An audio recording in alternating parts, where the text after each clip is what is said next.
bending a piece of steel. But hiding behind that one simple action is this whole world of super sophisticated engineering, robotics, and software that's completely changing modern manufacturing. We're going to break down the brains behind all that brawn. Get this. Modern machines can hit a repeat stop accuracy of plus or minus 1 micron. 1 single micron. Just to put that in perspective for you, that is about 100 times thinner than a single strand of your own hair. So we're not talking about just brute force here. This is surgical precision being applied to tons and tons of steel. Apply an immense amount of force to create a super precise bend. But how it creates that force? Well, that's where the real innovation kicks in. Let's pop the hood, shall we? You see, not all press brakes are built the same.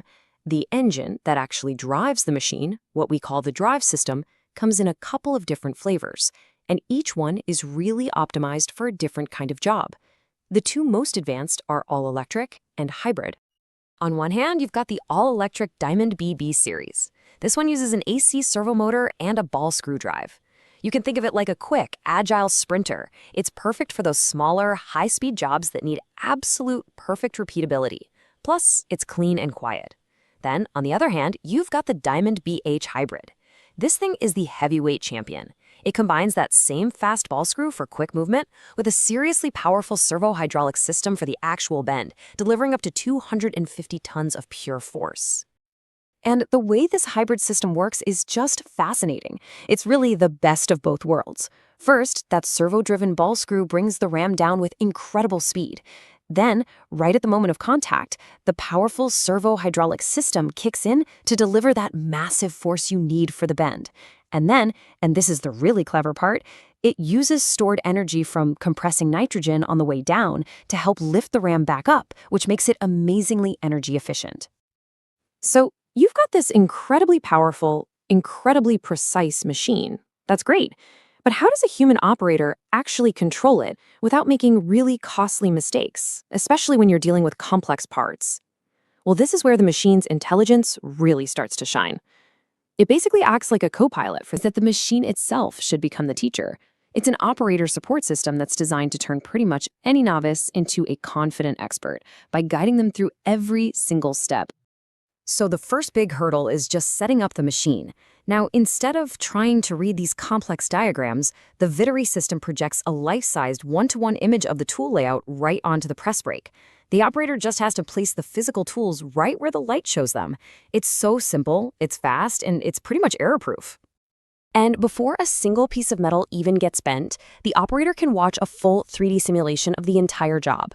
They can see exactly how they're supposed to hold the part, where they should be standing, how to flip it or rotate it for the next bend. This is absolutely huge for safety and for just understanding the workflow before the pressure's on. And while the job is actually running all the critical info, like the target angle for the bend you're on, the dimensions, the very next step, it's all displayed right there in front of them. What that means is they don't have to keep looking away from their hands and the workpiece to check a control screen. They stay focused, they stay efficient, and they stay safe. The impact of all this is, well, it's staggering. We're talking about cutting setup time by up to 80% and practically eliminating mistakes. This system doesn't replace the operator at all. It elevates them. It makes really complex work accessible to just about anyone and turns the whole workflow into this seamless, paperless process. So, empowering the operator is a massive leap forward, for sure. But the next step in this whole evolution is even bigger. Just letting the machine take over the entire process. And the first major step towards that is the automatic tool changer, or ATC.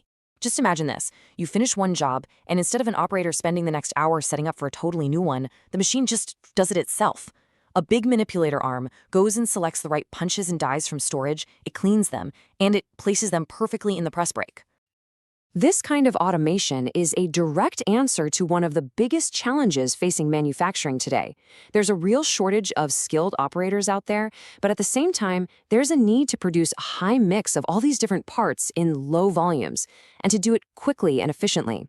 And the ultimate solution to that challenge is the fast bend robotic cell.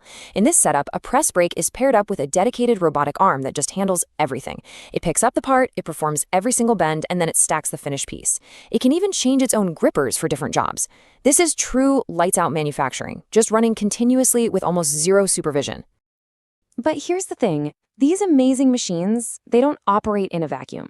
To be truly, truly efficient, they have to be part of a bigger, interconnected ecosystem, what we call the smart factory. And this is where software like Diamond Fab comes into the picture. You can think of it like this central nervous system for the entire factory floor. It's a whole suite of tools that manages everything, from programming the jobs offline to controlling the production schedule and even monitoring what every single machine is doing in real time. And this brings us to what might be the key takeaway for the future of manufacturing. Managing the flow of information is now just as critical as managing the flow of steel. The most advanced fabricators out there, they don't really see themselves as just metal benders anymore. They operate as data management centers. Now that is a profound shift in thinking. Which leaves us with one final, and I think really fascinating question.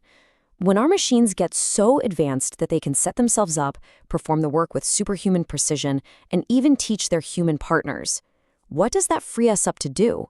What becomes the next great frontier for human skill and ingenuity in manufacturing?